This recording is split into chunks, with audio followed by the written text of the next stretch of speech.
Poison 13. Kino-consider na isa rin sa GOAT ng battle rap bukod kay Looney. At Lil Lucis, ginawa ng parody lines ang sumikat na linya ni Balakid sa Flip Top.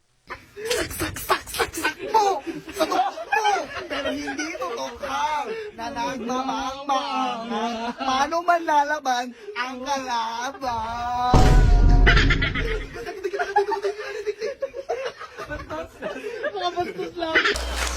Tutok na tutok sa tuktok ang panglobang, taktak bungo, tagaktak dugo, pero hindi tutokhang na nagmamaang-maangan.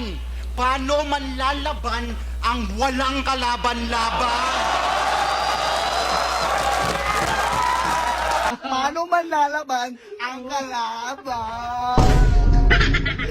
Matapos talunin ng most viewed battle rapper na si Sinyo, ay marami ang humanga sa pinakitang performance ni Poison 13, na di umano. Deserve daw na tawagin rin itong GOAT ng battle rap sa sobrang ganda ng mga performance. Para sa akin, nung DPD, si Shernan lamang ang nag-champion mag-isa. Kaya pala, yung cup na champion, siya lang yung may pirma. Tangina, real talk yun. Kaya wag ka nang magmalinis, Mr. Clean. Para kang tanga. Kala mo talaga, champion siya. Kala lang pala.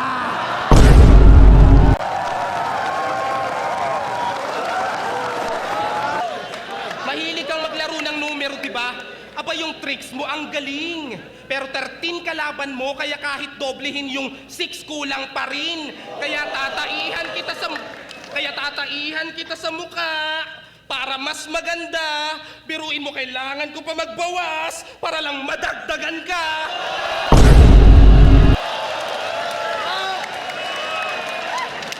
Sa totoo lang, di ko nakitaan do si Poison 13 ang kahit anong yabang. Opinion ko lang, siya pinakamahusay sa dating ang grupo. Masakit na masarap sa pakiramdam yung pagkakatalo niya kay Sinyo. Masakit kasi idol ko si Sinyo. Masarap sa pakiramdam kasi magaling talaga yung tumalo sa kanya. Sabi nga nila, mas okay nang matalo ka basta ang tumalo sa'yo mahusay talaga. Congratulations, Boss Poison 13, isa ka sa GOAT ng liga. Napanood ko ng live ang laban ninyo, kaya masasabi kong sobrang sulit na mga pinakawalan mong bara kay Sinyo. Akala ko madodumi na kanya sa rounds niya. Pero pagdating ng turn mo, grabe mas matindi at mas makati ang mga banot mo. Congrats!